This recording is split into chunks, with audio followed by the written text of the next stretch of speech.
السلام علیکم ناظرین، میں ہوں آپ کا ہوسٹ عدیل عارف۔ آج ہمارے ساتھ موجود ہیں ملک کے مایہ ناز سیلیبریٹی جناب جنید جمشید صاحب۔ آج ہم ان سے حج کے موضوع کے اوپر کچھ گفتگو کریں گے۔ السلام علیکم جنید بھائی۔ جنید بھائی، میرا پہلا کویشچن آپ سے یہ ہے کہ جب آپ پہلی دفعہ حج پہ گئے تھے تو اس وقت آپ کے کیا احساسات تھے؟ بسم اللہ الرحمن الرحیم نحمدہ ونصلی علی رسولہ الکریم۔ پہلی دفعہ کا حج، ان احساسات کو ہم ڈسکرائب کرنا بڑا مشکل ہوتا ہے۔ پہلی بات تو اللہ کے گھر کو پہلی مرتبہ دیکھنا۔ میں جب پہلی بار حج پہ گیا تھا تو وہ میرا مکہ مدینہ جانا ہی پہلی بار تھا۔ میں اس سے پہلے کبھی عمرے پہ نہیں گیا تھا، تو پہلی مرتبہ جانا اور اس بات کا احساس کرنا کہ ہم اللہ کے گھر پہنچ گئے۔ میں بھی سمجھتا ہوں کہ جیسے پہلی بار جب اللہ کے راستے میں نکلا تھا، اس کے بعد اللہ نے آنے والے وقتوں کے اندر لمبے لمبے اوقات میں بھی جانے کی توفیق دی، لیکن جو پہلی مرتبہ نکلنا ہے وہ میچ نہیں کر سکتا آنے والے وقتوں سے۔ تو اللہ رب العزت نے بعد میں بھی کئی دفعہ حج پر جانے کی توفیق دی، بٹ ڈیفینیٹلی جو آدمی پہلی دفعہ جا کر جو احساسات ہیں وہ بیان کرنے مشکل ہوتے ہیں۔ اپنی خوش قسمتی کا احساس ہوتا ہے کہ اللہ، میں دیکھو کتنا گناہ گار، لیکن آپ نے مجھے بھی موقع دے دیا ادھر آنے کا۔ میں جب پہلی بار حج پہ گیا تھا تو میں نے اس وقت تک میوزک کمپلیٹلی نہیں چھوڑی تھی، لیکن مجھے یاد ہے کہ میں نے جو حج کیا وہ ان پیسوں سے کیا جو کہ جن کا میوزک سے تعلق ہی کوئی نہیں تھا، اپنے لیے اور اپنی وائف کے لیے۔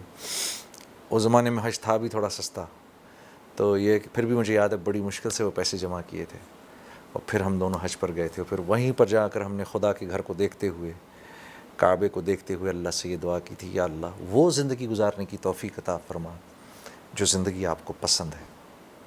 اچھا جنید بھائی، جب آپ پہلی دفعہ حج پہ گئے تھے تو کوئی ایسا واقعہ جو آپ ہمارے ویورز کے ساتھ شیئر کرنا چاہیں جس سے آپ گزرے ہوں اس پہلے حج کے دوران؟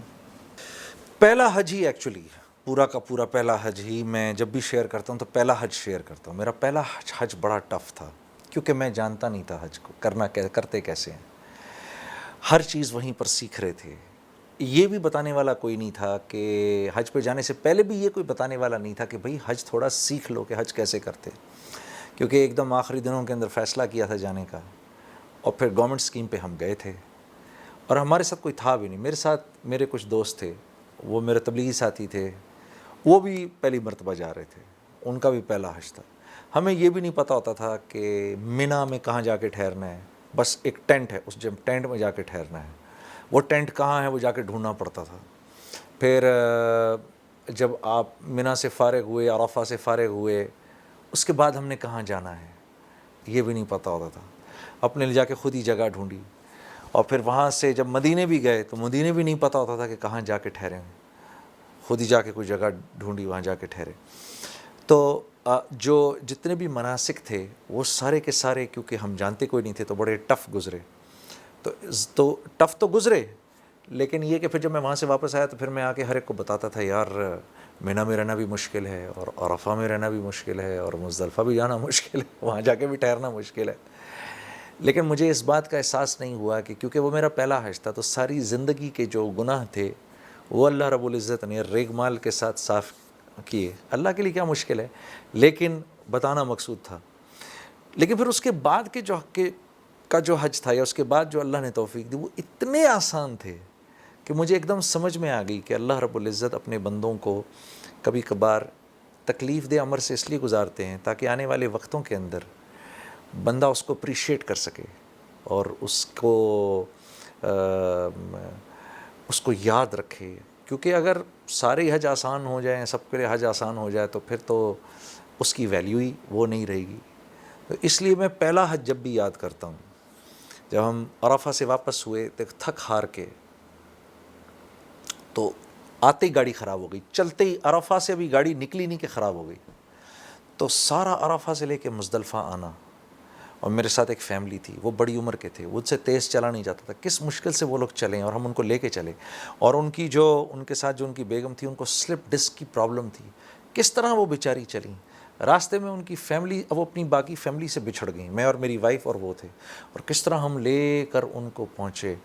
تو یعنی سمجھو کہ مغرب کے چلے ہوئے اگلے دن دوپہر کو 2:30 یا 3 بجے ہم اپنے مینا میں خیمے کے اندر پہنچے اور وہ سارا 10-12 گھنٹے ہم پیدل ہی چلتے رہے. تو یوں ایز سچ اپیرنٹلی لگتا تھا کہ حج بڑا سخت ہے, لیکن پھر جب اس کے بعد کے حج کیے تو پتہ چلا اللہ نے آسانی سے کروا دیے.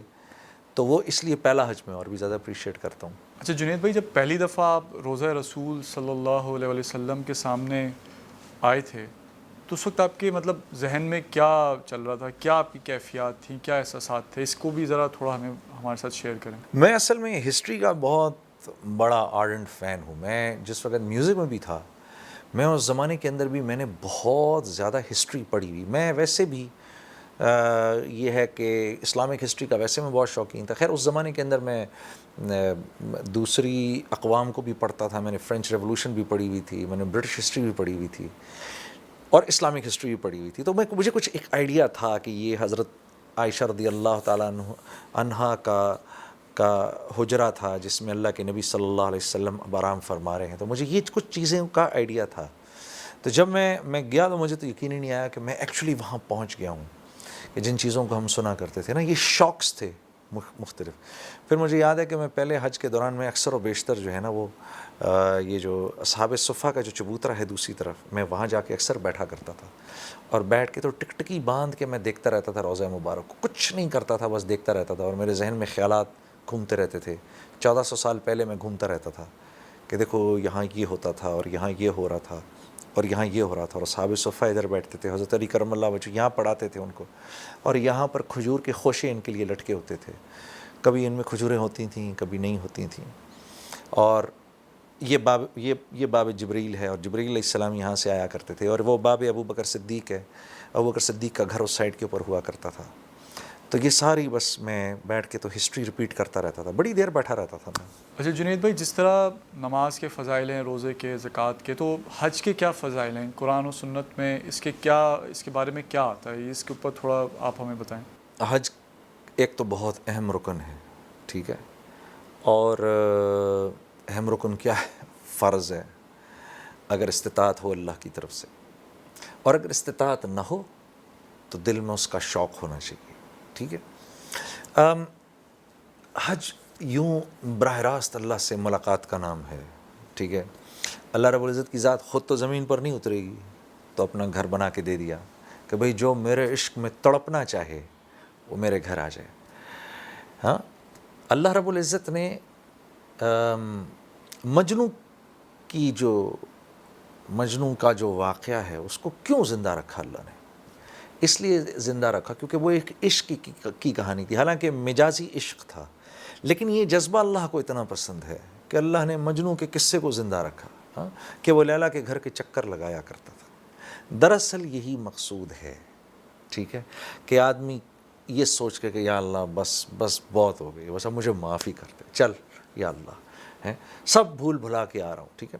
آپ میرے گھر مہمان آئیں گے, میں چاہوں گا کہ آپ بہترین کپڑے پہن کر آئیں, لیکن اللہ رب العزت جب اپنے گھر مہمان کی حیثیت سے بلا رہے ہیں تو کیا چاہ رہے ہیں کہ دنیا کی ہر شے کو چھوڑ کر آئے, ٹھیک ہے, 70 ڈھانپے 2 چادروں کے اندر اور میرے پاس آ جائے, اور میرے گھر کے دیوانہ وار چکر لگاتا رہے اور بتائے, اور سارے عالم کو بتائے کہ میں, اور چیخ کے, جیسے عاشق چیختا ہے نا دیوانہ وار, ٹھیک ہے نا. حاجی کی ڈیفینیشن کیا ہے اللہ کے نبی کے سامنے, ٹھیک ہے, کہ وہ دیوانوں کی طرح ہو, ٹھیک ہے نا. اللہ کے نبی کیا فرماتے ہیں, اللہ کا ذکر کیسے کرو کہ لوگ تمہیں دیوانہ سمجھیں. ہاں, تو یوں تو عام طور پہ مخفی ذکر کرنے کا حکم ہے, لیکن حج کے اندر لبیک اللہم لبیک, اونچی آواز میں, یا اللہ میں آ گیا, یا اللہ میں آ گیا, یا اللہ میں حاضر, یا اللہ میں حاضر, ٹھیک ہے نا. تو یہ حج کا مقصد ہے, ٹھیک ہے. اور پھر 5 دن کے اندر ایسے کرنا ہے کہ جیسے اللہ چاہ رہے ہیں. 5 دن ایسے کر لیا جیسے اللہ چاہ رہے ہیں, تو طواف زیارت کے اوپر ایک فرشتہ آ کے قمر پر ایک ہاتھ مارتا ہے اور کہتا ہے چل جا, پچھلا تیرا سب صاف, آج تو ایسے ہے کہ تیری ماں نے جیسے تجھے جنا ہو, ٹھیک ہے, پچھلی ساری زندگی صاف ہو گئی, جا اپنی زندگی کا آغاز دوبارہ کر. تو یہ کتنی بڑی اللہ کی طرف سے ایک نعمت ہے. تو 5 دن ایسے گزارنے پر اتنا بڑا انعام ہے, تو جو ساری زندگی ایسے گزارنے کی کوشش کرے گا اس کو کتنا بڑا انعام ملے گا اس کے اوپر, ٹھیک ہے نا. 5 دن پہ تو مغفرت ہو گئی, سب صاف ہو گیا, تو بقیہ پوری زندگی جو اس طرح گزارنے کی سعی کرے گا, ٹھیک ہے, اللہ کی طرف سے اس کو کیا ملے گا. تو حج اس نیت سے آدمی کرنے جائے کہ جیسے ایک عاشق اپنے معشوق سے ملنے جا رہا ہے.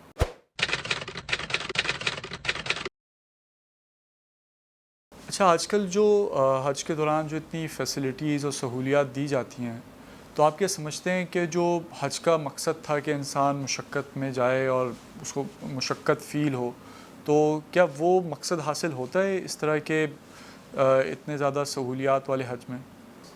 دیکھو، اللہ کا گھر تو اللہ کا گھر ہے، ٹھیک ہے. ادھر جانے کے فضائل تو زندگی بھر تا قیامت جب تک اللہ کا گھر ہے ختم نہیں ہو سکتے.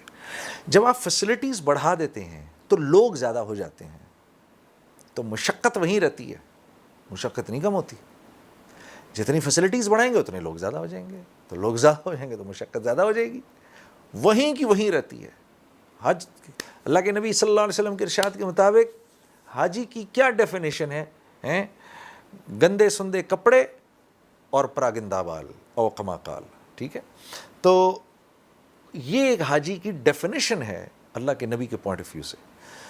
تو یہ فیسلٹیز بڑھا لینے سے کو مشقت تھوڑی کم ہو جاتی ہے، مشقت وہیں رہتی ہے. ابھی اگر 30 لاکھ ہیں تو پھر 50 لاکھ ہو جائیں گے، اور 50 لاکھ نے ہر آدھے گھنٹے بعد ایک ہی چیز کرنی ہے. اگر وضو کرنا ہے تو سارے 50 لاکھ نے ایک ساتھ کر رہے ہیں. نماز پڑھنی ہے 50 لاکھ نے ایک ساتھ پڑھنی ہے. نکلنا ہے تو 50 لاکھ نے ایک ساتھ نکلنا ہے. کھانا کھانا ہے تو 50 لاکھ نے ایک ساتھ کھانا ہے. سونا ہے تو 50 لاکھ نے ایک ساتھ سونا ہے. منی میں جانا ہے تو 50 لاکھ نے ایک ساتھ. عرفہ میں جانا ہے تو 50 لاکھ نے ایک ساتھ. وہاں سے مزدلفہ آنا ہے تو 50 لاکھ نے ایک ساتھ آنا ہے.